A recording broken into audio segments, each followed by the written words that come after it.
আমি আজকে নিজে রমজান মাসের জন্য আমি মানুষদেরকে কিছু হাদিয়া দেই। আমার আব্বা জানা আছে বিদায়, আব্বারে সাথে নিয়া 300 কেজি খেজুর, 300 কেজি মুড়ি, 300 কেজি ডাউল, 300 কেজি বুট কিনা নিছি মানুষকে দেওয়ার জন্য। আমার আব্বা জান ছিল বিদায়, টাকা আব্বারে দিয়া গনাইয়া পর্যন্ত দেওয়াইছি।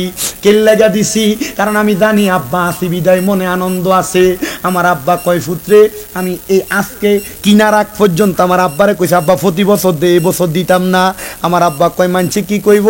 আমি কই মানুষের কথা চিন্তা করেন না, কয় বহু মানুষ বাড়িতে আইয়া ফিরা যায়, আমরা কই বছর দিত না। আমি আমার আব্বারে এই কথা কইতে কইতে যখন কইছি আজকে 6 বস্তা করে সব কিছু 300 কেজি কইরা একটা মুসকে হাসি দিছে। আমি চিন্তা করছি লাখ টাকা খরচ করলে বাপের মন পাওয়া যাইতো না, এই যে হাসিটা দিছে আল্লাহ কবুল করে লাইছে। সন্তানের দল, দামি টাকা বানাইবা, বাড়ি বানাইবা, সম্পদ বানাইবা, মা বাপ খুশি নাই, কোনো লাভ নাই। জান্নাত প্রদান করবেন আল্লাহ, জান্নাত দিয়া কি করব আমরা? জান্নাত দিয়া লাভটা কি হইব? আমার আল্লাহ কয় বান্দা বিসমিল্লাহির রহমানির রহিম লা ইয়াস্তাউই আসহাবুন নারি ওয়া আসহাবুল জান্নাহ। যারা জান্নাতি যারা দোজখী তারার মাঝে তারা একরকম না। ইয়া রাসূলুল্লাহ জান্নাতি এবং দোজখী একরকম না। বুঝতে পারলাম আপনার কথাটা, তাহলে জান্নাতি কেমন আর জাহান্নামী কেমন? আমার নবী আল্লাহর কোরআন থেকে বলেন আসহাবুল জান্নাতি হুমুল ফাইজুন, যারা জান্নাতি তারা সফল কাম। এবার বলেন জান্নাতীরা যদি সফল কাম হয় আমরা সবাই জান্নাতি হওয়ার দরকার আছে না নাই? আস্তে কইছে জোরে কোন দরকার আছে না? এই আমার ভাই বাবারা বন্ধুরা, দুনিয়াতে নামাজ পড়েন জান্নাতের আশায়, রোজা রাখেন জান্নাতের আশায়, সালাম দেন জান্নাতের আশায়, ইবাদত করেন জান্নাতের আশায়, এমনকি আজকে গনিয়াত চরের মাহফিলে বসছেন জান্নাতের আশায়। কথা কোন ঠিক কিনা ভাইও? এই জান্নাতের আশায় যে তো মাহফিলে বসছেন, তো আপনি যে জান্নাত অর্জন করবেন, জান্নাত অর্জন করার জন্য কিছু কাজ করা লাগবে। বলে হুজুর কি কাজ করা লাগবে? আল্লাহ কয় বান্দা ইন্নাল্লাযীনা আমানু ওয়া আমিলুস সলিহাত, যারা ঈমান আনে এবং নেক আমল করে তারা জান্নাতি হইতে পারে। কি বলে আল্লাহ? এই মানুষগুলা সাধারণ কোনো মানুষ না। আল্লাহ কয় উলাইকা হুম খায়রুল বারিয়া, এই মানুষগুলা হলো সবচাইতে ভালো মানুষ। আল্লাহ কয় এদেরকে আমি আল্লাহ তাআলা জান্নাত দিমু, তো জান্নাত দিমু, সাধারণ কোনো জান্নাত দিতাম না। আল্লাহ কেমন জান্নাত দিবা? আল্লাহ কয় তারা যেই জান্নাতে থাকবো এই জান্নাতের নাম হলো জান্নাতুল আদন। মারহাবা মারহাবা, জান্নাতুল আদন দিবা গো আল্লাহ। ওই জান্নাতুল আদনটা দেখতে কেমন গো? আমার আল্লাহ ডাক দিয়া কয় বান্দা ওই জান্নাতুল আদন এত সুন্দর রে, এত সুন্দর, তাজরি মিন তাহতিহাল আনহার। ওই জান্নাতটা এমন সুন্দর, জান্নাতের নিচে দিয়া নদী প্রবাহিত হইছে। আল্লাহ এত সুন্দর জান্নাত তো আমার পাওয়ার বড় ইচ্ছা। তো হযরতে রুসাইফা নামক একজন মহিলা, তিনি বসবাস করতেন বলক এলাকায়। ওই বলক এলাকায় বসবাস করতে করতে এলাকার মধ্যে বসবাসরত অবস্থায় রুসাইফা বলেন আমি দুনিয়াতে আল্লাহ তাআলার ইবাদত করি, আমি আল্লাহর কোরআন পড়ি, নবীর হাদিস পড়ি। পর্দার আড়ালের মা একটু মনোযোগ দিয়া শুনবা, আপনাদের যাদের ছেলে সন্তান মেয়ে সন্তান আছে আপনারা একটু মনোযোগ দিয়া শুনবেন। এই ওয়াজটা শুনলে কাজে লাগাইতে পারবেন আমি বিশ্বাস করি। ওই রুসাইফা মহিলাটা বলে আমি যখন কোরআন পড়ি হাদিস পড়ি, আমি হাদিস শরীফ পড়তে পড়তে দেখলাম একটা হাদিসের মধ্যে তেলাওয়াত করে দেখলাম দুনিয়ার জমিনের ভিতরে কোনো মা যদি কোনো সন্তান জন্ম দেয়, কোনো বাবা যদি কোনো সন্তান জন্ম দেয়, ওই সন্তান যদি ছেলে সন্তান হয়, ওই সন্তান যদি আব্বা আম্মার ইন্তেকালের পরে আব্বা আম্মার জানাজার নামাজটা পড়ায়, জানাজার নামাজটা শেষ করার আগে সালামটা ফিরানোর আগে আল্লাহ তার মা বাবার জীবনের গুনাহ মাফ কইরা দেয়। ভাই ওই আমার গভীর মনোযোগ দেন, অন্তরের কানটা লাগাইয়া শুনেন। আজকে যে গনিয়াত চরের জমিনে এত সুন্দর দক্ষিণে ইবতেদায়ী সুন্নিয়া হাফিজিয়া এতিমখানা মাদ্রাসার উদ্যোগে ৬ষ্ঠতম ওয়াজ ও দোয়ার মাহফিল সাজাইলেন। এই মাহফিলটা দিয়া কথা কই এলো এরপর ওয়াজ করে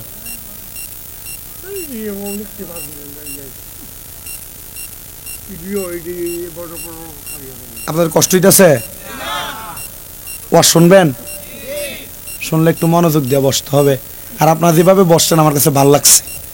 আমি আইয়া যে অবস্থা দেখছি আমি চিন্তা করলাম আমার ওয়াজে শ্রোতা দই দিনে পরে দিয়ে মোটামুটি দুরূদ শরীফ জিকির আজকার করেন, আপনারা মিলছেন। তাকবীর দেন না কেন? নারে তাকবীর, নারে রিসালাত। কে আসছে? মাহফিলের সম্মানিত প্রধান অতিথির আগমন। আসতে আপনারা শুভেচ্ছা স্বাগতম কইলেন। মহাব্বতে কোন প্রধান অতিথির আগমন, দেখছেন মাশাআল্লাহ কি সুন্দর পাঞ্জাবি টুপি টাপি লাগাই আছে যে একে একটা সুরুত। হ্যাঁ, বহুত জায়গা প্রধান অতিথি থাকে একবারে কামাই না, কথা কয় না। হ্যাঁ জোরে কথা কন। আমরা এই ব্যাপারে ঠিক একবারে ঠিক মহে দিয়ে আইয়া না, একবারে কামাইয়া কুমাইয়া সমান থাকে প্রধান অতিথি। এটা কি সুন্দর লাল দাড়ি। হ্যাঁ মাশাআল্লাহ, মারহাবা কন। আস্তে মারহাবা কইছে বেড়া কিপটা বেড়াইতে না, আর জোরে কো মারহাবা। আল্লাহ প্রধান অতিথির হায়াতে বরকত দাও। আমিন। বুঝে প্রধান অতিথি কি লেগে ভাম দিতেছি এটা বুঝছিলেন মোটামুটি। না মাদ্রাসার লেগে কালেকশন করা লাগতো না তো, আপনারা কি লেগে কালেকশন করবে? আমি পোস্টারের ভিতরে নাম গণ্য দেখলাম, এবার যে নাম আছে সবাই যদি 100 করে 1000 করে দেয়, 1000 4.5 লাখ টাকা। কথা কন না কা? আর আমি চিন্তা করি গনিয়ার সরে গ্রামের কোন লোক বাদ ফোরছেনি,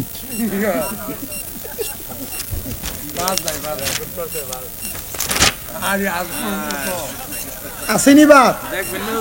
আমি এই পোস্টার দেখা আমি নাম তো আনি শুরু করছি, আমি আমার নাম কইরে পরে আরে উপর দিয়ে নাম এটা দিয়ে রাখছে সারসেরি মারি লাইছি রে। তো যারা নাম আছে পোস্টারে নাম ধরলে খুব খুশি হন আপনারা। লুঙ্গিটা একটু বালা করে গুছ দিয়ে লইয়েন, আর যদি বাজ্যে জ্ঞান মাইক দিয়ে ডাক দিমু হিসাব করে বইয়েন। এলাকায় একটা মাদ্রাসা গনিয়ার চর এত বড় গ্রাম, আর একটা মাদ্রাসা লাওয়ারিশ ফিরে রয়েছে। আমি অবাক হইলাম, আরে মানুষ জান্নাত হাতের কাছে ভাইয়া জান্নাত লয় না, কথা কয় না। জান্নাত ঘরের কাছে ভাইয়া জান্নাত লয় না। এত সুন্দর জান্নাতের বাগান পড়ে রয়েছে, জান্নাত নিতে মন চায় না। চাইব ওয়াজটা করি, এরপর দেখলাম বেড়ে বেড়ে নিজে টিহা দেন, ওয়াজটা একটু শোনেন আগে। এবারটা দেখ কই তোর মাহফিলের মতো ধরে শীতকালে মাশাআল্লাহ দিলে দিয়ে ঘুমে ধরে, কম্বলটা মুরানি দিয়ে ইচ্ছা মতো সাফা দিয়ে শুয়ে থাকে, রোদ ওঠনের আগে ঘুমের থেকে ওঠে না, এমন মতো ধরে। যা আল্লাহ যদি তোর আর বিচার করে কি জানো এমন আসছো না। আরেকটা ওড়ে দো কি তো ওয়াজ কি বন্ধ করে দিছি যে কেন আপনারা এমন ওয়াজ যেটা ধরছি এটা শেষ করতাম নি তাহলে একটু দরুদ শরীফ করেন। আল্লাহুম্মা সাল্লি আলা জোরে জোরে মাদানা বিয়ানা শাহ আমরা সবাই হাজির হইলাম দয়াল নবীর মাহফিলে, হায়রে দয়া করে কবুল করেন মায়ার নবী আমরা রে। আল্লাহুম্মা সাল্লি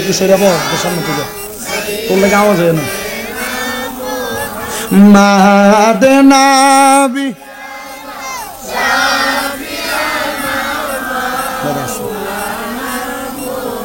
বাজানো ও গনিয়ার চর এলাকার জ্ঞানী গুণী ভাই বাবারা, পর্দার অন্তরালের আমার মা বোনেরা গো, একটু মনোযোগ লাগে শোনেন। হযরত রুসাইফা বলেন, আমি আল্লাহর নবীর হাদিস পড়ে দেখলাম, কেউ যদি একটা ছেলে সন্তান জন্ম দেয়, ওই সন্তান যদি আলেমে দিন হয়, মা বাপ মারা যাওয়ার পরে ফুটে যদি লাশটা সামনে নিয়ে জানাজার নামাজের মধ্যে দাঁড়ায়া যায়, জানাজার নামাজের সালাম ফিরানোর আগে আমার আল্লাহ তাআলা তার মা বাবার জীবনের গুনাহ মাফ কইরা দেয়। জোরে জোরে কোন সুবহানাল্লাহ। পর্দার অন্তরালের মহিলারা চিন্তা করবে, হুজুর পুরুষ মানুষ হইলে না জানাজা পড়াইবো, কিন্তু আমার মার ঘরে আমার বাপের ঘরে তো আমরা 2 বোন 3 বোন 1 বই, তাহলে আমরা দোয়া করতাম না, আমরা তো জানাজার নামাজ পড়াইতাম না, আল্লাহকে আমরার মা বাপরে মাফ করতো না? মারা গো মাফ করব গো মা। আমার নবী আরেক হাদিসে বর্ণনা করে, কোন সন্তানের মা মারা যাওয়ার পরে রে, কোন সন্তানের বাবা মারা যাওয়ার পরে ওই সন্তান যদি রব্বির হামহুমা কামা রব্বায়ানি সগীরা ওয়া কুর রব্বির হামহুমা কামা রব্বায়ানি সগীরা বলে কান্দে, আমার আল্লাহ তাআলা ওই চোখের পানি মাটিতে পড়ার আগে আগে ওই সন্তানের মা বাবার জীবনের গুনাহ মাফ করে দে। ভাইয়া হযরত রুসাইবা করে, আল্লাহ আপনি আমার একটা সন্তান দান করবেন, যেই সন্তানটা জন্ম নেওয়ার পর আমি মার জন্য দোয়া করবে, আমার স্বামীর জন্য দোয়া করবে। আল্লাহ গো, আপনার কাছে কাজ করে দোয়া চাই, এমন একটা স্বামীর কাছে আমার বিবাহ করাইয়েন যেই স্বামীটা সম্পদ লাগবে না, যেই স্বামীটা আমলওয়ালা ঈমানওয়ালা, যেই স্বামী তার সন্তানকে কোরআনওয়ালা বানাইবো, আমলওয়ালা বানাইবো। হযরত রুসাইবা বলেন, আমি আল্লাহর কাছে তাহাজ্জুদ নামাজ পড়া পড়া একটা জামাই লেগে দোয়া করি যেন আমার স্বামীটা কোরআনওয়ালা নামাজওয়ালা হয়। কিন্তু বর্তমানের বেডিয়েত মাইয়ারা চিন্তা করে, আমার জামাই যদি কামাই বেশি হইতো। মাঝে মাঝে ফেসবুকে দেখি মায়াপানির ইন্টারভিউ নেয়, বলে আপনার স্বামী যেই হবে আপনি তো সুন্দর, তার ইনকাম কত হওয়া লাগবে? আমার জামাইয়ের ইনকাম 1.5 লাখ হওয়া লাগবে, 5 লাখ হওয়া লাগবে। বলে কি করবা? বলে বেশি টাকা হইলে সুখে থাকা যায় না রে মহিলারা, না বেশি টাকা হইলে সুখে থাকা যায় না। অনেক ধনীর দুলালিরা দেখছি জামাই টাকা আছে পয়সা আছে, একটা বিবাহ করার পর আরেকটা বউ লইয়া অন্যের মায়া লইয়া টানাটানি করে, এমন বহু সংসার দেখছি। সম্পদ আছে রে, সংসার ভাঙ্গা যায়, তবে সম্পদ না ভালো একটা মনওয়ালা বেটা যেন তোমার কপালে জুটে, একটা স্বামী যেন তোমার কপালে জুটে, সেই চিন্তা করবা। মারা গো ও পর্দার অন্তরালের মেয়েরা যাদের বিবাহ হয় নাই, তোমাদের কাছে আমার আপনার, তোমরা আল্লাহর কাছে কাজ করে করে দোয়া করবা, আল্লাহ যেন তোমাদেরকে একটা নেককার স্বামী দান করে, ভালো স্বামী দান করে। হুজুর কেন ভালো নেককার লয়াল স্বামী দিয়ে আমরা কি করব? আরে স্বামী যদি ভালো হয়, সম্পদ কম হইলেও সংসারে প্রশান্তি আসে। হযরত রুসাইবা বলে, আল্লাহর কাছে তাহাজ্জুদ নামাজ পড়া পড়া কান্দি, আল্লাহ একটা স্বামী দিয়েন, ভালো স্বামী। বন্ধুরে আমার, অল্প কিছুদিন পর হযরত রুসাইবার বিবাহ। স্বামীর লেবাস বড় সুন্দর, পোশাক বড় সুন্দর, এগুলা লাগাইয়া রুসাইবারে বিবাহ করছেন।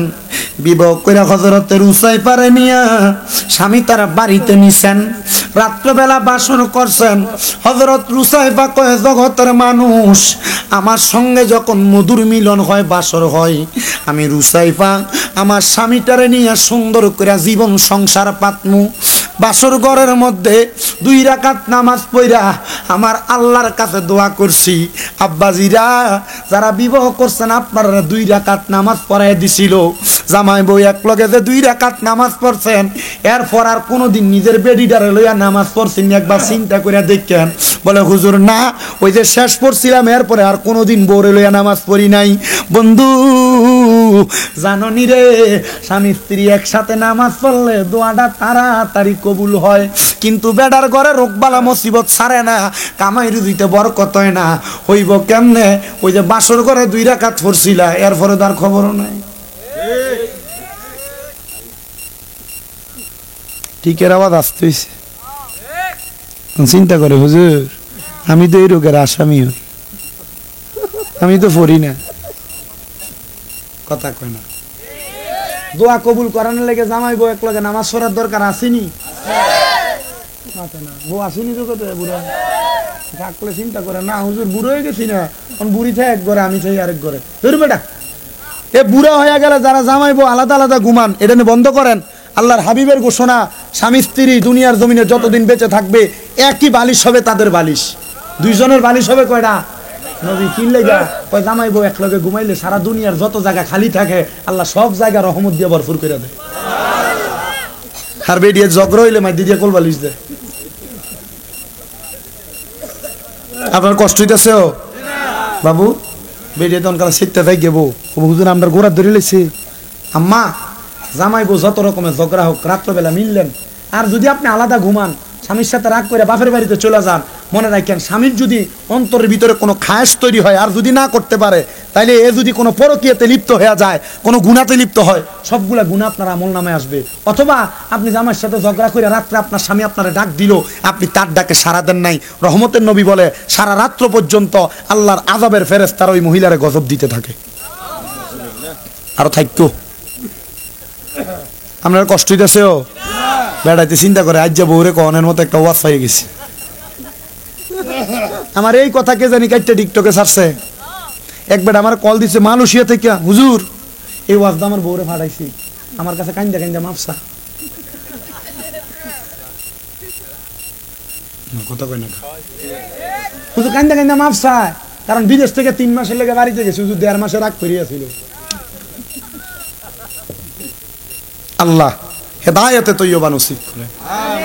আস্তে কইছে আমিন, আরো জোরে কোনা আমিন। বন্ধু আমার গভীর মনোযোগ।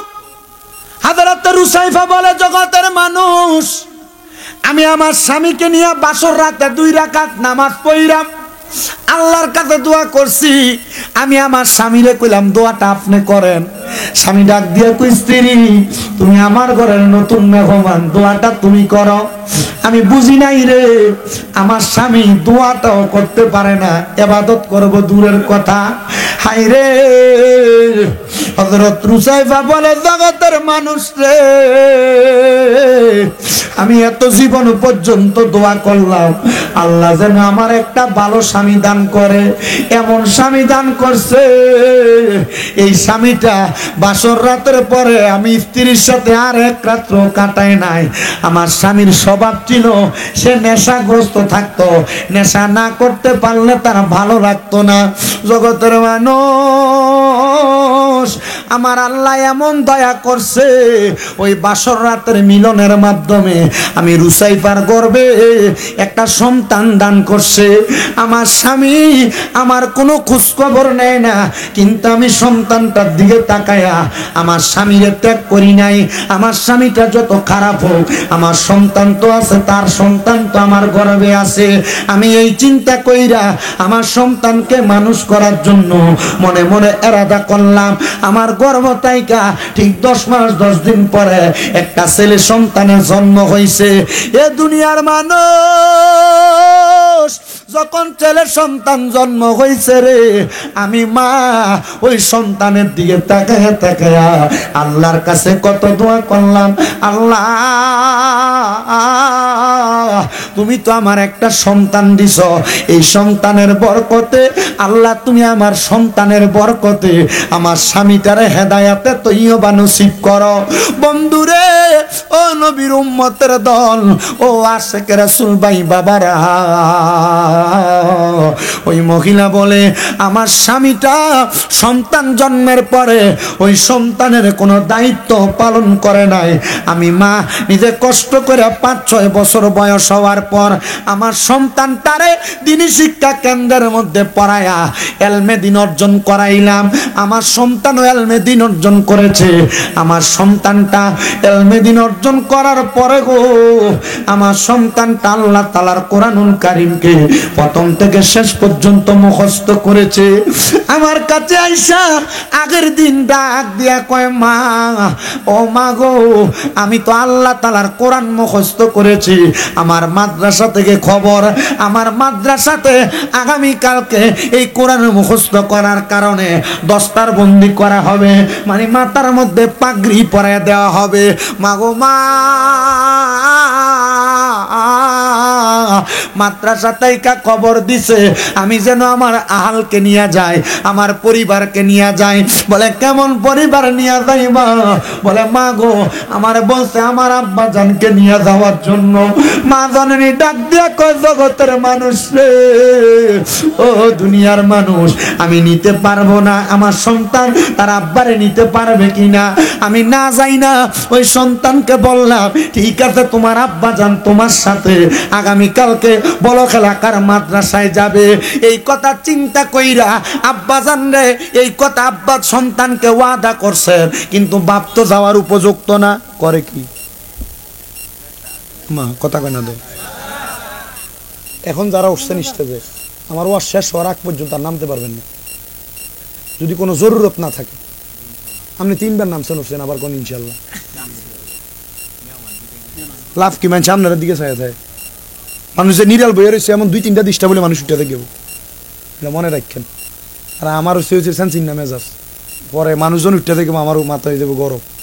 মানে অতিথিরা আসছে, ওনারা বসে নিরাল ওয়াজ শুনতে, এটা ভালো লাগতেছে না, টানা ওয়াজ যদি করি শুনবো, পরে যদি মাঝখান দিয়ে ডিস্টার্ব হয় ওয়াজ আর শুনতো না। আমি যে এই ওয়াজটা ধরছি এটা একটু শেষ করি, আপনার কষ্ট হবে বাবা, যদি কষ্ট হয় আমার সিগন্যাল দিয়ে দিবেন ইশারা ইঙ্গিতে, আমি ইনশাল্লাহ ওয়াজ শেষ করে দিব। বুঝছেন? দেখছেন বুড়া বেটা কি দেখো, ফজর নামাজের রক্ত, ফজর নামাজ পড়বেন নি ইনশাল্লাহ, আল্লাহ কবুল করুক, আমিন কোন, আরো জোরে কোন আমিন। মা জননী ডাক দিয়া কয়, সন্তান ঠিক আছে আগামীকালকে তোমার বাবা যাবে, বাবা যাওয়ার গ্যারান্টি, কারণ বাবা নেশা করে। ওই মা বলেন সন্তানকে করে ঘুম পাতায়া আমি রাত্রবেলা অপেক্ষা করতে লাগলাম, আমার সন্তান ঘুমাইতেছে, তার আব্বাজান যদি আসে আমি তার প্রয়োজনে পা গুলাতে ধরবো, ধরে বলবো স্বামী গো, সন্তানের ভালোর জন্য আগামীকালকে একটু চেষ্টা কইরা আপনি বাবা তার জন্য মাদ্রাসায় যাবেন। মহিলা ডাক দিয়া কয়, ও জগতের মানুষ, আমি রাত্রবেলা আমার স্বামী যখন আগমন করছে আমি তার পাগুলার মধ্যে ধরে ডাক দিয়া কইলাম, স্বামী আপনার কাছে আমার করজোরে আবদার, আপনার সন্তানটা মাদ্রাসায় পড়ালেখা কইরা আল্লাহর কোরআন সিনার মধ্যে নিছে গো, আগামীকালকে তার যে কোনো একটা অভিভাবক তার মাদ্রাসায় যাওয়া লাগবে, আপনি কি যাবেন গো? ওই স্বামী বলছে, হ্যাঁ স্ত্রী যাব। ঠিক আছে, তুমি আমার কাছে বিবাহের পরে কোনো আবদার করো নাই, একটা আবদার করছো, সন্তান মাদ্রাসায় যাবে তার সাথে যাওয়ার জন্য, আমি যাব রে যাব।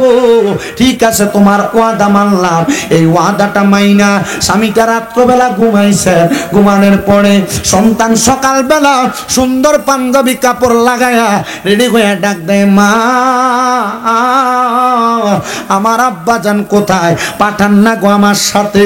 ওই মা তাকে দেখে তার আব্বাজান কেমন করে ঘুমায়, যায় ডাক দিতেছে, ঘুম থেকে জাগ্রত হয় না, আবার ডাক দেয় জাগ্রত হয় না, মাতার কাছে যাইয়া আদর্শ আগে ডাক দিবে, তাকে দেখতেছে স্বামী নিঃশ্বাসও ফালায় না। ওই মহিলা ডাক দিয়া কই, ও সন্তান রে, ও আমার সন্তান, তোমার আব্বাজান তো চক্ষু খুলে না, তোমার আব্বাজান তো কথাও বলে না, নিঃশ্বাসও ফেলায় না, আমি মা কত ডাকলাম তোমার আব্বা তো উঠে না। আইরে বাবা, সুন্দর মতো পরীক্ষা করে দেখে ওই লোকটা দুনিয়াতে নাই। ইন্না লিল্লাহি ওয়া ইন্না ইলাইহি রাজিউন, লোকটা ইন্তেকাল করছে। সন্তান কান্দে, আল্লাহ আমার আব্বা জানলে নিয়া প্রথমবারের মতো আমি দস্তার বন্দি মাথায় পাগড়ি নিতে যাব, আমার আব্বা জান ইন্তেকাল করছে, এখন আমি কারে নিয়ে যাব গো? আব্বা জানের জানাজার নামাজ পড়া লাগবে। সন্তানের এলাকার মানুষ মিলা সবাই কই, এই লোকের জানাজা তো আমরা পড়বো না। বলে কেন পড়বা না? বলে লোকটা এমন কোন নেশার দ্রব্য নাই, পান করে নাই, নেশা কইরা মানুষের সঙ্গে খারাপ আচরণ করছে, বাজে বাজে আচরণ করছে।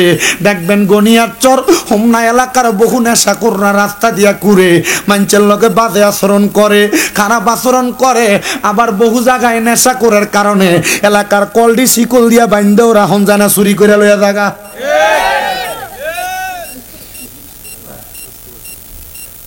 মসজিদের দান বাক্স চুরি করে নেশাটা করতো, টিয়াজন না থাকে বেড়াটা উঠতে থাকা, মসজিদের ব্যাটারি নিক গা আইফিস চুরি করে লইয়া দেখ গা, ছোট্টার বাচ্চা জুতা নেনি, এটা কম দামি জিনিস, এটাও নিলাম লাভ নেই।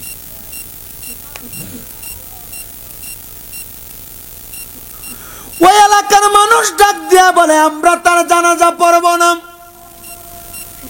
এ গনিয়ার চোর এলাকার নেশাখোর, এ গনিয়ার চোর এলাকার হারামখোরেরা, পরের হক মাইরা খানেওয়ালারা, সুদ খানেওয়ালারা, মানুষের উপর অত্যাচার করনেওয়ালারা, গুনাহ করনেওয়ালারা, শুনো, এমন কোন কর্ম কইরো না রে, কইরো না যেই কর্মের কারণে মানুষ তোমার জানাজা পড়তেও যাবে না। এমন কোন কর্ম কইরো না যে কর্মের কারণে তুমি মারা গেলে মানুষ ইন্না লিল্লাহর জায়গায় মানুষ বলবে তে মরিয়া গেছে ভালো হইছে। এমন কোন কর্ম কইরো না যে কর্মের কারণে মানুষ তোমার বাজে বলবে এলাকা ফাতলা হইছে বইলা মানুষ সান্ত্বনা দিবে মনকে। সন্তান ও পর্দার অন্তরালের মা, তুমি এই বাড়িতে ঝগড়া করলে তোমার গলার আওয়াজ 2-3 বারই শোনা যায়। এমন জীবন করিস না গো মা, তোরার পায়ে হাত দিয়া বলি স্বামীর সাথে বাজে আচরণ করিস না গো মা, তোরার পায়ে হাত দিয়া বলি শ্বশুর শাশুড়ির সঙ্গে বাজে আচরণ করিস না গো মা, তোরার পায়ে হাত দিয়া বলি দুনিয়ার জমিনে মানুষের লগে বাজে ব্যবহার করিস না গো মা। আব্বুজিরা দুনিয়াতে হারাম খায়ও না, পরের হক মেরে খায়ও না, সুদ খায়ও না, ঘুষ খায়ও না, চুরি চামারি কইরো না, নেশা করো না, যেন মানুষ তোমার বাজে না বলতে পারে। হায় রে এলাকার মানুষ কয় আমরা তারা জানাজা পড়ব না, সন্তান কয় জানাজা যে পড়বে না, আমার আব্বার জানাজা কে পড়াইব? নেশাখোর ব্যক্তি, ফাঁসির ব্যক্তি এবং আত্মহত্যা যারা করে তাদের জানাজা ভালো কোনো আলেম পড়াইতে পারে না, নিষেধ আছে শরীয়তের। এদের জানাজা পড়াইবে নরমাল কোনো ব্যক্তি, মানে নরমাল কেমন কোন রকম শরীয়তের মাসালা বুঝে জানাজা পড়াইতে পারবে এমন একজন ব্যক্তি। ভালো কোনো আলেম আত্মহত্যা কর্নেওয়ালা নেশাখোর বাজে ব্যক্তির জানাজা পড়াবে না। আমার এমনও হয়েছে আমার মসজিদের এরিয়ায় এমন নেশাখোর ব্যক্তি জালেম ব্যক্তি মারা গেছে, আমি এলাকাত নাই। হুজুর কই? আব্বা আমি দূরে আছি। আর তারা তো বোঝে আমি দূরে দূরে থাকি, বক্তা মানুষ চিন্তা করছে হুজুর দূরে আছে, দিয়া লাগজন দিয়া জানাজা তো দিয়া লাগছে। তা আপনি এমন কোনো কাজ করেন না যে কাজের কারণে মানুষ আপনার জানাজা তো আসবে না। আবার দেখবেন এলাকার রিক্সার ড্রাইভার মরে গেছে, মানুষের অভাব নাই, বহুত মানুষ মাইকিংও করা লাগে না, হেল লাগিয়া আসেনি সুদখোর এলাকা, সুদখোর আছে। আমরা সমাজের মানুষ এটির দৈরা নিয়ে মসজিদের সভাপতি বানা কথা কর না তো, এই সুদখোর ঘুষখুটির দৈরা নিয়ে মসজিদের সেক্রেটারি বানা, এলাকার সর্দার মাতাব্বরির দায়িত্ব দেয় হারামপুরটির। আছেও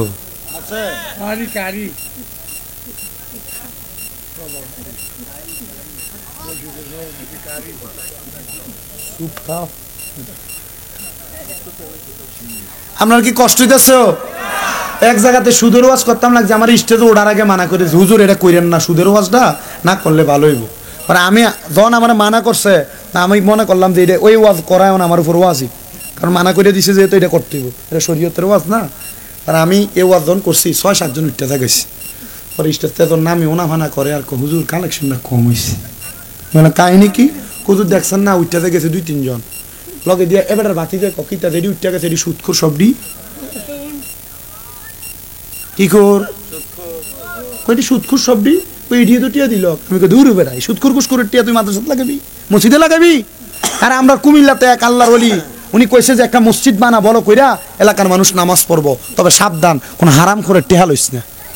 সুন্দর মসজিদ বানাইছে কিন্তু এক হারাম করে গোপনে গোপনে কেমনে গোপনে গোপনে অল্প কিছু সম্পদ দিছিল, মসজিদ উদ্বোধন করবে আল্লাহর ওলি দিয়ে শুধু ফাউন্ডার রাখছে, মসজিদের মাইদি দিয়ে হাইটে গেছে। আল্লাহর ওলি কইছিল কইসলাম রে কইসলাম কারো হারাম সম্পদ নিস না, নিছিলি দেখছস নি কি অবস্থা হয়েছে। সবাই কানে ধরে হুজুর মাফ চাই, আপনি যে এটা বুঝবেন আমরা তো বুঝছি না, আর মসজিদে ভাঙ্গা দেবো আমরা বুঝি করতে গেলাম। কিন্তু মসজিদের সভাপতি যে বানাইছে সুদখোর রে জিঙ্গা কিরে তারে কি লেবে বানাইলি, আরে মসজিদে 7 ডালের সময় রডটি সবডি দিছে বেড়া কথা কন না কা এতে মশলা দিয়ে খাই কই যায়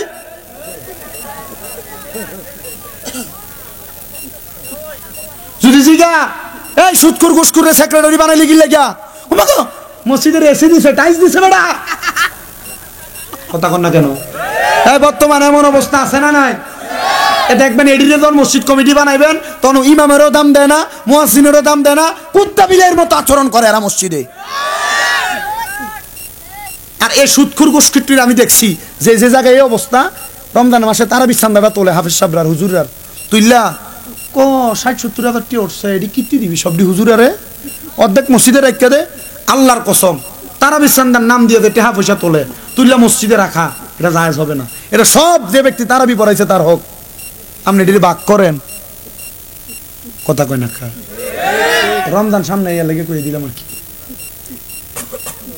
তারাবি চান্দা উঠাইয়া যারা মসজিদের জন্য রাহে, ইমাম মুয়াজ্জিনও দেন, খেয়াল রাখেন, এটার কারণে আল্লাহর কাছে জবাব দন লাগবো। কারণ এই হক হইলে যে বেটা তারাবি পড়াইছে তার হক।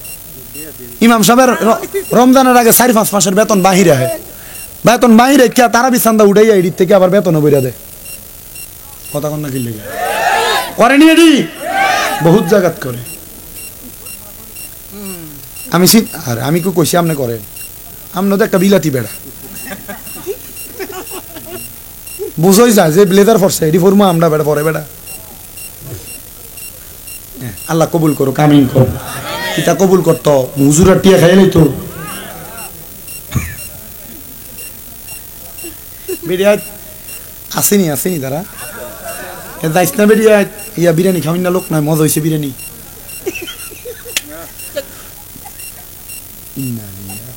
হ্যাঁ যদি বসতো একে আসতো, আমি তো বসতে আছি, আমার নিজেরই ডিস্টার্ব, কিন্তু আর কিছু কই না, বোঝেন না। হ্যাঁ গো, এদিকে জান্নাতের বাদশা কইছে, এরা কি কইছে জান্নাতের বাদশা। ইবনে মাজাহ শরীফ 303 নম্বর পৃষ্ঠার হাদিস, নবী কইছে এসব লোক জান্নাতের বাদশা হবে। আল্লাহ কবুল করুক, আমিন। আব্বা হারাম করার লগে আত্মীয় স্বজন কইরো না, সুদখোর ঘুষখোরের লগে আত্মীয় কইরো না, যারা ফরের হক মাইরা খায় এরা লগে আত্মীয় কথা কইরো না, মানুষের অভাব আছে। তুমি তো টিয়াওয়ালা রিস্কা ড্রাইভারের মাইয়া তো তুমি বিয়ে করে আনতা না, তুমি তো কৃষকের মাইয়া বিয়ে করে আনতা না, তুমি যাও টিয়াওয়ালাটা। আমি খবর লিয়ে দেখছি বেশিরভাগ, সবাই না, বেশিরভাগ ফসলা এ ব্যাংকে এফডিআর করছে 10 লাখ টিয়ার, 10 বছর পর এটা 10 লাখে 20 লাখ হইব, এ টিয়া তুললেন না বিল্ডিং করছে। কি কথা কন না কি লেগা, আপনি ঠিক কইলেও ঠিক, না কইলেও ঠিক।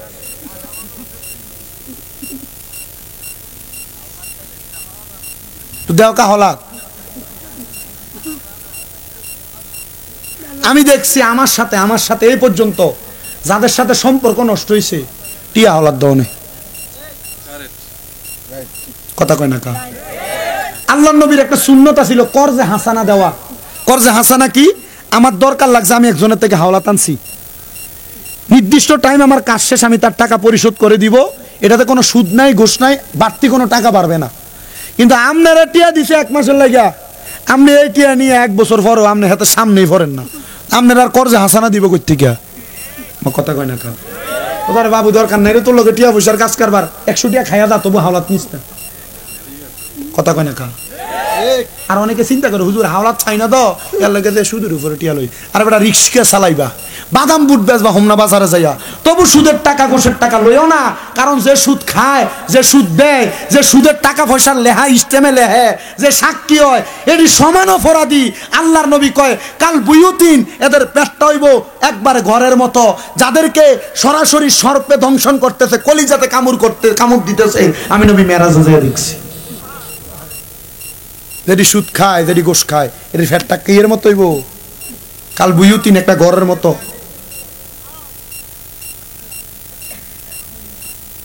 এও আমরা কি কষ্ট দিতেছে কোনো, আমরা এলাকার সুদের ওয়াজ চলেনি, মোল্লারা সুদের ওয়াজ করা বন্ধ করে দিছে তো, এখন মোল্লারা সুদের ওয়াজ করা বন্ধ করে দিচ্ছে। বহুত জায়গাত খবর লয়ে দেখছি সুদের ওয়াজ আর করে না, এতদিন সুদখোরের বিপক্ষে কইছে, অনার কয় না। আল্লাহ আমরা বোঝার তৌফিক দিক, আমিন। আসতে কইছেন আরো জোরে কোন আমিন, আরো জোরে বলেন আমিন। আমি যদি না বলি আল্লাহ তাআলা জিব্বা আগুনের কেসি দিয়ে আমার কাটবে, এজন্য আমি আল হাক্কু মুররুন উচিত কথা তিতা মনে কইরা আমি বইলা যাই, আমল করার মানিক আপনি, যদি আপনি না করেন আপনার কানে গলিত সীসা দেওয়া হবে, গরম গরম সীসা ডালাই করে দেওয়া হবে। আল্লাহ বোঝার তৌফিক দিক কোন আমিন, আরো জোরে কোন আমিন। ওই লোকটা ইন্তেকাল করার পরে কেউ তার জানাজা দিতে যায় না। সন্তান কয় আমি আমার আব্বা জানার জানাজা যেহেতু কেউ দেয় না, আমি নিজে বয়স মাত্র 8-9-10 বছর, আমি আমার আব্বা জানের জন্য কবর খুইরা আমি আমার আব্বা জানকে দাফন করে দিলাম। দাফন কইরা আমি শুধু দোয়া করলাম, আল্লাহ আমার আব্বা জানরে তুমি কবুল করো, মঞ্জুর করো, আব্বা জানরে তুমি কবুল করে নাও। সন্তান মার কাছে যায় কান্দে, মা গো মা, ও মা আমার আব্বা জান তো দুনিয়াতে নাই, আব্বা তো ইন্তেকাল করেছে গো মা। আপনি বলেন না আমার আব্বা জান যে ইন্তেকাল করছে, জানাজা যে কেউ পড়ে নাই, আমার আব্বা জান রে আল্লাহ মাফ করবনি। মাও কান্দে, একজন স্বামী মারা যাওয়ার পর জানাজা হয় নাই, তাহলে মার মনে কেমনে শান্তি থাকবো, স্ত্রীর মনে কেমনে শান্তি থাকবো। কান্দে আর কই সন্তান তুমি দোয়া করলে আল্লাহ তোমার আব্বারে মাফ করে দিব। ওই সন্তান কান্দে, হার আমার আল্লাহরে ডাক দিয়া কই আল্লাহ আমার মা আমারে বলছে আমার দোয়ার কারণে আল্লাহ আমার আব্বারে মাফ করে দিবে। ও আল্লাহ তুমি আমার আব্বা জানরে মাফ করো না, আমার আব্বা জানরে ক্ষমা করো না, আমার আব্বা জানরে মাফ করো না। সন্তানকে আমি কানতে কানতে বড় বেকারার, আমি যখন কান্দি রে আমি হঠাৎ করে কানতে কানতে আমার মার কোলডার ভিতরে ঘুমাইয়া গেছি। আমি এমন টাইমে দেখছি একটা সুন্দর নুরানি পোশাক পরা ব্যক্তি আমার সামনে হাজির হইয়া আমার মাথাটার ভিতরে হাত বুলাইয়া দেয়, আমার মাথাটাতে হাত বুলাইয়া দেয়। আমি জিজ্ঞাসা করলাম কে গো আপনি?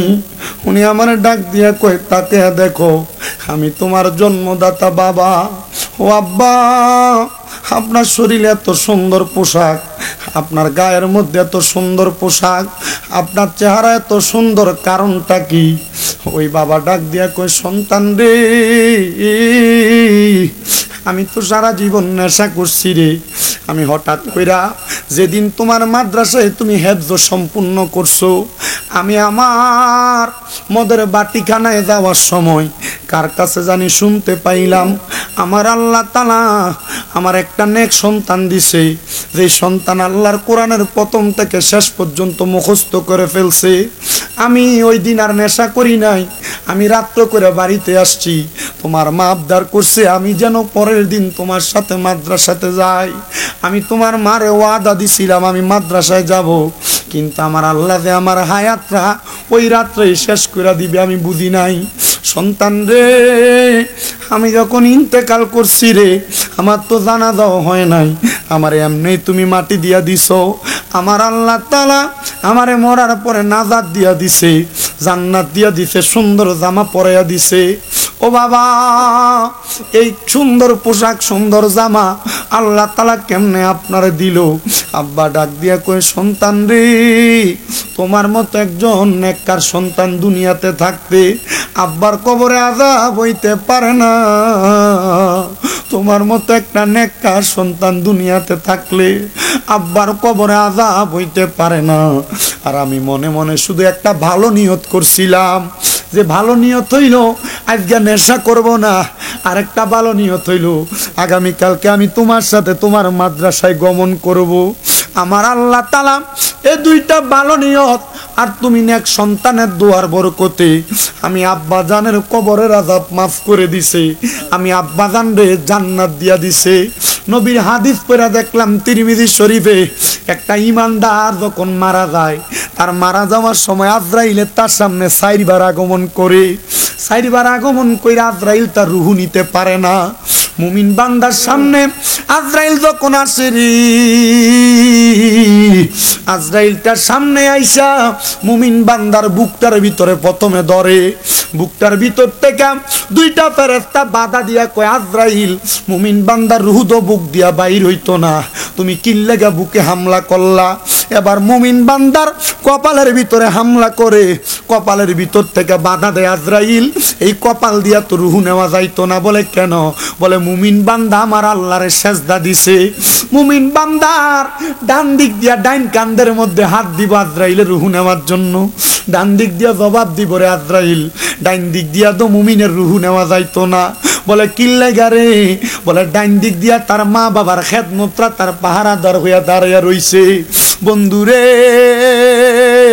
বাম দিক দিয়া যখন হামলা করব, বাম দিক দিয়া দুইটা ফেরেশতা ডাক দিয়া কইব আজরাইল বাম দিক দিয়া দো মুমিনের রুহু নেওন যাইতো না। বলে কেন রে? বলে বাম দিক দিয়া মুমিন বান্দার মা বাবার, মুমিন বান্দার দান এবং সদকা আছে, মুমিন বান্দার রুহু নিতে পারবা না। ওই সন্তান যখনই বাবার ইন্তেকালের পরে আল্লাহর কাছে দোয়া করছে, আল্লাহ তার আব্বার কবর আযাব মাফ করে দিছে। আমি জানি না গনিয়ার চরের দক্ষিণে ইবতেদায়ী সুন্নিয়া হাফিজিয়া এতিমখানা মাদ্রাসার উদ্যোগে ৬ষ্ঠ বার্ষিক পবিত্র মাঘে রমজান উপলক্ষে ইসলামী মহাসম্মেলনে যারা উপস্থিত হইছ, কে জানি তোমরার মারে কবর দিয়া মাহফিলে আসছো, কে জানি তোমরার বাবার কবর দিয়া মাহফিলে আসছো। মা বাবার কবরের সামনে কত যাও, মা বাপ কবরে কেমন আছে একবার জানো না। সামনে রমজান মাস আসতেছে, আব্বা আম্মা কত রং বেরঙের ইফতার তোমারে সাজায়া দিত, কত রং বেরঙের ইফতার তোমারে দিত। সন্তান ওই রং বেরঙের ইফতার তুমি খাইতা। এখন রমজানদের সামনে আসতেছি, তোমার সামনে কত সুন্দর সুন্দর বাপ অন্ধকার কবরে থাকবে। রমজানের পরে যে ঈদ আসবে, ঈদের জন্য কত সন্তানের জন্য জামা কাপড় কিনবা, নিজের জন্য জামা কাপড় কিনবা, স্ত্রীর জন্য জামা কাপড় কিনবা, তোমার আব্বার জন্য তো একটা লুঙ্গিও কিনতে পারবা না, কারণ আব্বা কবরে কারে তুমি পরাইবা। মনে আসেনি তোমার আব্বা জানের কষ্টের কথা? নিজে চিরা লুঙ্গি পরা তোমারে নতুন জামা কাপড় কিনা দিছে, নিজে পুরান কাপড় পরা তোমারে নতুন জামা কাপড় কিনা দিছে। আজকে ওই বাবা অন্ধকার কবরে, তোমার কাছে টাকার অভাব নাই, বড় বাবার বড় অভাব। ও সন্তান, তোমার মা অন্ধকার কবরে, আম্মা জান ঈদের দিনেও পুরান কাপড়টা পরা সারাদিন কাটাইছে, একটা নতুন কাপড় পরছে না, অভাব ছিল একটা নতুন কাপড় কিনতে পারছে না। তুমি পুতের নতুন জামা কাপড় কিনা দিছে। ঈদের আগে তুমি কত মানুষের জন্য জামা কাপড় কিনবা? কইরে সন্তান, নিজের মার জন্য তো একটা কাপড় কিনতে পারতা না। মাটা অন্ধকার কবরে, মাটা কেমন আছে জানো না, আব্বাটা কবরে কেমন আছে জানো না। আগে মা সকালবেলা পান্তা ভাত গুলা খাইতো না রে, তুই ফুতের লাগে রাইখা দিত। মা চিন্তা করতো রে, আমার সন্তান রৌদ্র দিয়ে আইলে পানি ভাত রাখাইলে তার কলজাটা ঠান্ডা হইব। এখন মা কবরে, বাড়িতে মেহমানের অভাব নাই, কত দামি দামি খানা তারা খায়, কিন্তু তুমি তোমার মার মুখে একটু খানা তুলা দিতে পারো না। দিবা কেমনে রে তোমার মা অন্ধকার কবরে? সন্তান, আমি জানি না পর্দানসিনী কত মহিলারা তাদের মারে হারাইয়া বসছে, কত মহিলারা তাদের আব্বারে হারাইয়া বসছে রে। ও মহিলা, কান্দিস রে কান্দিস। আমার নবী কইছে, কোন মহিলা, কোন সন্তান, ছেলে মেয়ে মা বাপ মারা যাওয়ার পরে রে, চোখের মণিকোটার ভিতরে একটা মাছির মাথা পানি মাথা পরিমাণ পানি চাইরা কানলে, ওই পানি মাটিতে পড়ার আগে আমার আল্লাহ তাআলা তার মা বাবার জীবনের গুনাহ মাফ করে দেয়।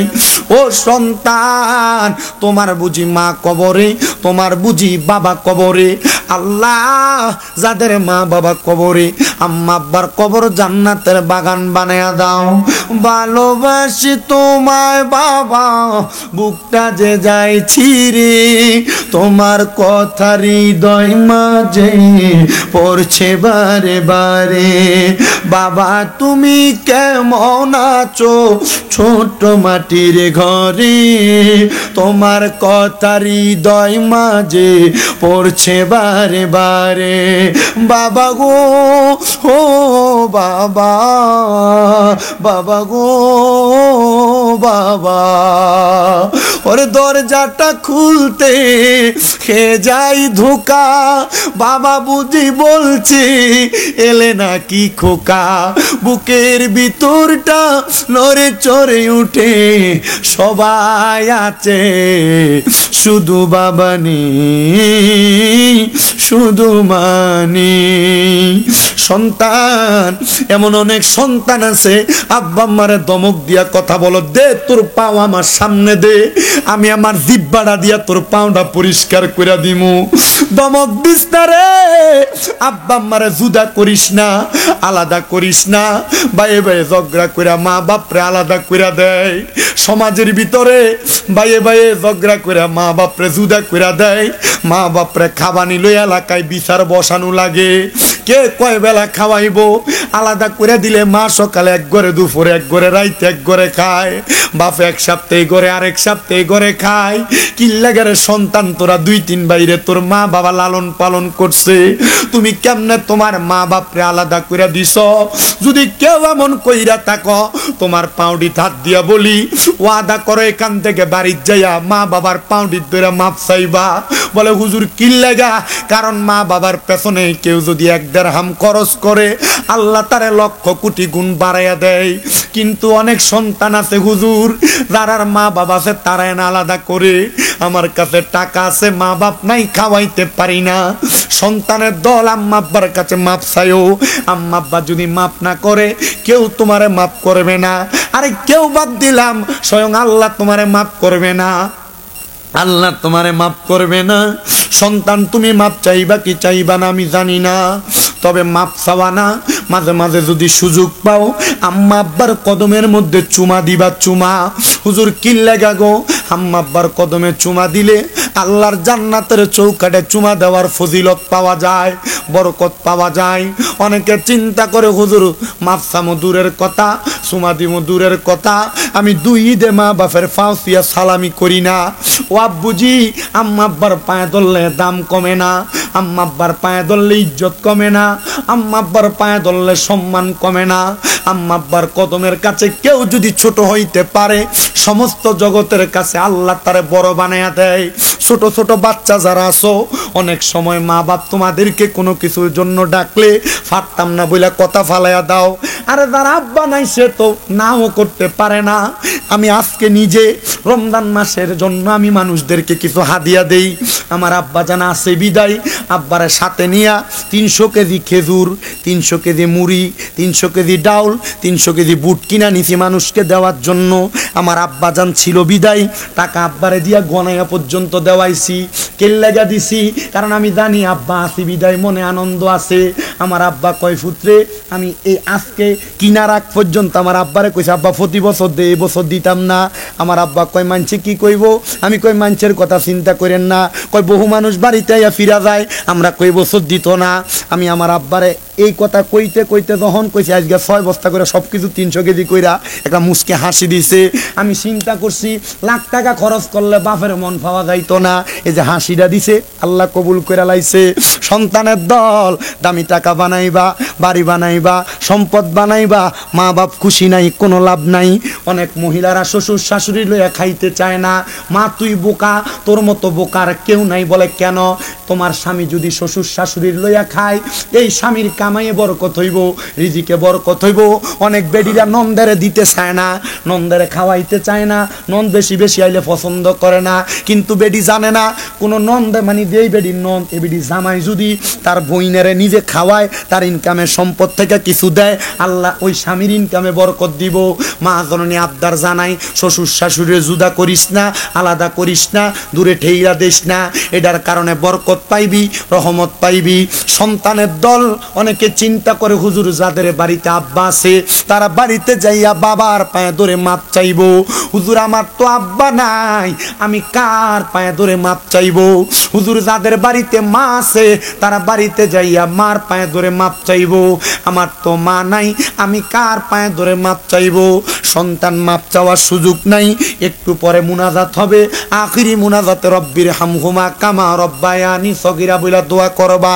তুমি দোয়া করলে চোখের মধ্যে একটু পানি চাইরা কানলে পানি পড়ার আগে মা বাবার গুনাহ মাফ। সন্তান আম্মা আব্বার জন্য মাপ চাইবা। বলে হুজুর আমার কাছে সম্পদ আছে, যদি আমার মা বাপ বাচ্চা থাকতো, বাজারে কত রং বেরঙ্গের ফল বিক্রি করে, আমি আমার মারে কিন্না খাওয়াইতাম, দামি দামি খেজুর বিক্রি করে, রমজান মাসে কিন্না খাওয়াইতাম। হুজুর আমার মা নাই, সন্তান রে 1 মাসে যদি 1000 টাকার ফল কিন্না খাওয়াইতা, 12 মাসে 12,000 টাকা লাগতো। আম্মা আব্বা যদি বাচ্চা থাকতো, যদি ভাত খাওয়াইতা, মাসে যদি মা বাবার পেছনে 2000 করে টাকা খরচ করতা, 12 মাসে 24,000 টাকা লাগতো। আরে আম্মা আব্বা তোর কাছে এগুলা চায় নাই, মইরা গেছে, কবরে গেছে গা। আম্মা আব্বা অন্ধকার কবরে যাওয়ার আগে তোরে বাড়ি দিয়া গেছে, খেতে জায়গা দিয়া গেছে, সম্পদ দিয়া গেছে। আরে যদি না দিয়া যাইতো, যদি ভাড়া থাকতা, মাসে যদি 5,000 টাকা করে ভাড়া দিতা, 12 মাসে 60,000 টাকা ভাড়া দেওয়া লাগতো। কই তোমার মা বাপ তো তোমার কাছে ভাড়া ভাড়া চায় না, টাকা চায় না। হুজুর আমার মাটা কবরে, আল্লাহ যেন আমার মারে আমার বাপরে জান্নাতি খানার ব্যবস্থা কইরা দেয়। আমার মাটারে ভালোবাসা আমি 20,000 টাকা এই মাদ্রাসার জন্য দিয়া দিমু। হুজুর আমার আব্বাটারে ভালোবাসা আমি 10,000 টাকা মাদ্রাসাটাতে দিয়ে দিমু। একটা সন্তান শুধু হাত বাড়াইবা, আব্বা এখন দিতে পারবা কিনা জানি না। বলে হুজুর আমি 2 মাস পরে দিমু, আমি 5 মাস পরে দিমু। একটা সন্তান শুধু হাত বাড়াইবা, হুজুর আমি 20,000 টাকা দিমু, আমার আব্বা দুনিয়াতে নাই, আব্বার লেগে দোয়া কইরেন। হুজুর আমি 10,000 টাকা দিমু, আমার মা নাই, মার লেগে দোয়া কইরেন। মুনাজাত হবে।